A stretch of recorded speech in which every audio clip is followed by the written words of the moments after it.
ભીષણ ગરમી. દક્ષિણ એશિયન દેશોમાં હીટવેવની આશંકા 45 ગણી વધી. રાત્રિ સમયે સરેરાશ વધુ ગરમી.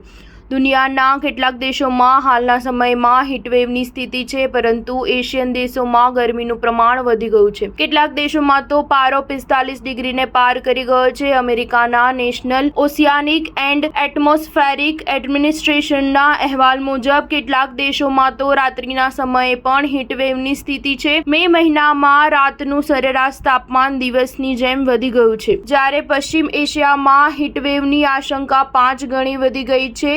ઇઝરાયલ અને પેલેસ્ટાઇન વચ્ચે જંગના કારણે હીટવેવની સ્થિતિ વધારે જટિલ બની ગઈ છે. એશિયામાં સતત ત્રીજા વર્ષે ઘાતક હીટવેવની સ્થિતિ છે. આનું એક કારણ અલ નીનો પણ છે. પ્રશાંત મહાસાગર તરફથી આવતા ગરમ પવનોના કારણે પણ દુનિયાના દેશોમાં ગરમી વધી રહી છે. મેક્સિકોના વન્ય વિસ્તારોમાં ગરમીના કારણે વાંદરાઓ વૃક્ષો પરથી પડીને મરી રહ્યા છે. જે વિસ્તારમાં વાંદરાઓના મોત થઈ રહ્યા છે, ત્યાં પારો 45 ડિગ્રી સેલ્સિયસ સુધી પહોંચી ગયો છે. હજુ સુધી 138 વાંદરાના મોત થયા છે. સ્ટાર ન્યૂઝ 7 હંમેશા સચ્ચાઈની સાથે.